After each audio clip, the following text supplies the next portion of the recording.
मौलाना अबुल कलाम आजाद भारतीय स्वतंत्रता संग्राम के महान नेता, शिक्षाविद और स्वतंत्रता सेनानी थे। उन्होंने भारतीय राजनीति में महत्वपूर्ण भूमिका निभाई और भारतीय संस्कृति एवं समाज के उत्थान के लिए काम किया। उनका जीवन और विचार आज भी प्रेरणा स्रोत हैं। मौलाना आजाद ने अपने विचारों से न केवल भारतीय राजनीति को प्रभावित किया, बल्कि भारतीय समाज में शिक्षा के महत्व को भी रेखांकित किया। यह जीवनी मौलाना आजाद के जीवन, उनके योगदान, विचारधारा और स्वतंत्रता संग्राम में उनके कार्यों का विस्तार से वर्णन करती है। एक प्रारंभिक जीवन। मौलाना अबुल कलाम आजाद का जन्म 11 नवंबर 1888 को मक्का, सऊदी अरब में हुआ था। उनके पिता का नाम मौलाना खैरुद्दीन था, जो एक प्रसिद्ध इस्लामी विद्वान और शिक्षाविद थे। उनकी माता का नाम जैनब था। जब मौलाना आजाद की उम्र केवल 1 वर्ष थी, तब उनका परिवार भारत आकर कलकत्ता, अब कोलकाता में बस गया। उनका परिवार शिक्षा के प्रति अत्यधिक समर्पित था और मौलाना आजाद ने अपने माता पिता से विद्या और ज्ञान की महत्ता को सीखा। मौलाना आजाद ने अपनी प्रारंभिक शिक्षा घर पर ही प्राप्त की। उनके पिता ने उन्हें इस्लाम, अरबी, फारसी और अंग्रेजी भाषाओं का अध्ययन कराया। आजाद एक होशियार छात्र थे और उन्होंने बहुत छोटी उम्र में कई विषयों में रुचि विकसित की। उनके ज्ञान और विद्या की भूख ने उन्हें विभिन्न विषयों का अध्ययन करने के लिए प्रेरित किया। किशोरावस्था में मौलाना आजाद ने बांग्ला, हिंदी, उर्दू और अंग्रेजी में निपुणता प्राप्त की। उन्होंने साहित्य, दर्शन और विज्ञान के विभिन्न पहलुओं को भी समझा। उनके अध्ययन का उद्देश्य केवल विद्या प्राप्त करना नहीं था, बल्कि समाज की समस्याओं को समझना और उनके समाधान की दिशा में कार्य करना था।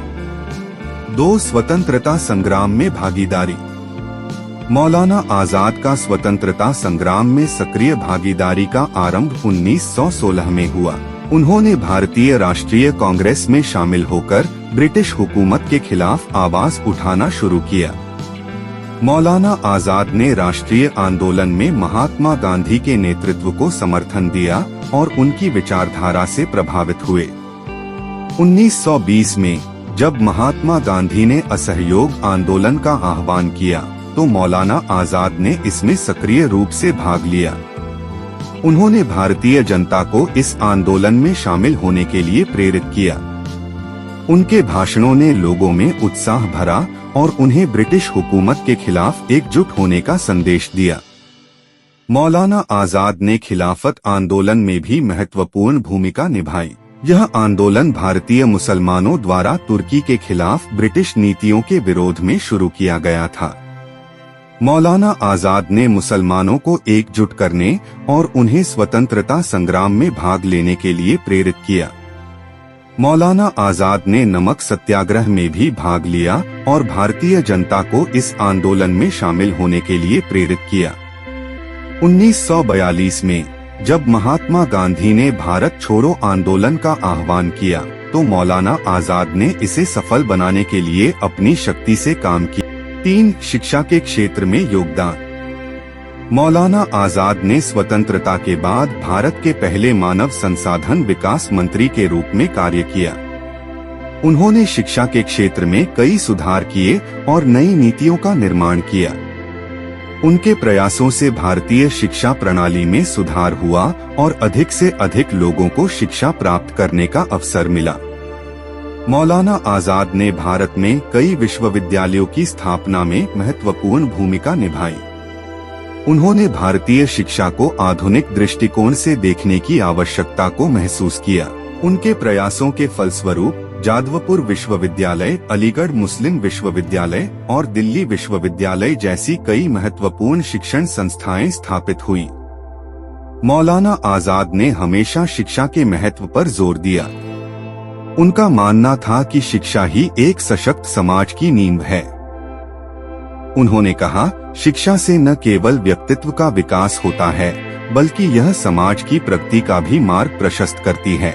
उनके विचारों ने भारतीय शिक्षा को नई दिशा दी और आज भी उनके सिद्धांतों का अनुसरण किया जाता है। 4. विचारधारा और दृष्टिकोण। मौलाना आजाद की विचारधारा में धर्मनिरपेक्षता की महत्वपूर्ण भूमिका थी। उन्होंने हमेशा भारतीय समाज में एकता और भाईचारे की आवश्यकता को समझाया। उनका मानना था कि भारत एक विविधता से भरा देश है, जहां विभिन्न धर्म, भाषा और संस्कृति के लोग निवास करते हैं। उन्होंने सभी धर्मों के बीच सामंजस्य स्थापित करने का प्रयास किया। मौलाना आजाद ने शिक्षा को समाज के उत्थान का एक महत्वपूर्ण साधन माना। उन्होंने यह समझा कि शिक्षा से व्यक्ति के विचार, नैतिकता और सामाजिक चेतना में सुधार होता है।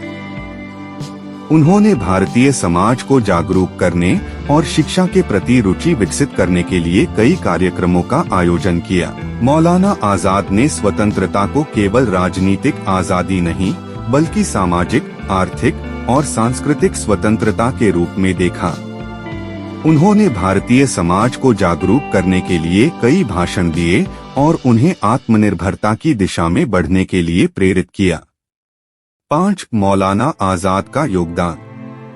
मौलाना आजाद ने स्वतंत्रता संग्राम में एक प्रभावी नेता के रूप में कार्य किया।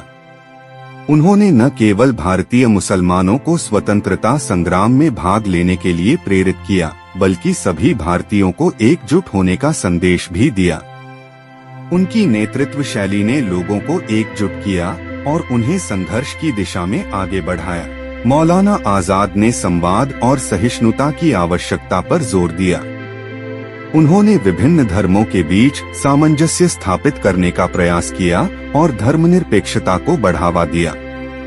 उनका मानना था कि सभी धर्मों का सम्मान करना चाहिए और उन्हें एक साथ मिलकर रहना चाहिए। मौलाना आजाद ने महिला सशक्तिकरण के मुद्दे को भी उठाया। उन्होंने महिलाओं की शिक्षा और उनके अधिकारों के लिए आवाज उठाई। उन्होंने कहा कि एक समाज तभी आगे बढ़ सकता है जब उसकी महिलाएं शिक्षित और सशक्त हों। 6. मौलाना आजाद का व्यक्तित्व। मौलाना आजाद का जीवन सादगी और सरलता का प्रतीक था। उन्होंने कभी भी व्यक्तिगत लाभ के लिए किसी भी प्रकार का समझौता नहीं किया। उनका जीवन हमेशा सच्चाई, ईमानदारी और सेवा के सिद्धांतों पर आधारित रहा। मौलाना आजाद एक महान विद्वान थे। उन्होंने कई भाषाओं में निपुणता हासिल की और उनके विचारों ने भारतीय समाज को गहराई से प्रभावित किया। उनके लेखन में गहराई और सूक्ष्मता थी जो उन्हें एक महान लेखक बनाती है। मौलाना आजाद का व्यक्तित्व लोगों को प्रेरित करता है। उनके विचार, सिद्धांत और उनके द्वारा किए गए कार्य आज भी लोगों के लिए प्रेरणा स्रोत हैं। मौलाना आजाद का निधन 22 फरवरी 1958 को हुआ। उनका निधन भारतीय समाज के लिए एक अपूरणीय क्षति थी। उनके विचार और सिद्धांत आज भी लोगों के दिलों में जीवित हैं। मौलाना आजाद की धरोहर आज भी जीवित है। उनका योगदान भारतीय समाज, शिक्षा और स्वतंत्रता संग्राम में अत्यंत महत्वपूर्ण है। उनका जीवन हमें प्रेरित करता है कि हम अपने देश की सेवा करें और समाज के उत्थान के लिए कार्य करें। मौलाना अबुल कलाम आजाद का जीवन और कार्य हमें यह सिखाते हैं कि शिक्षा, समर्पण और एकता के माध्यम से हम किसी भी चुनौती का सामना कर सकते हैं।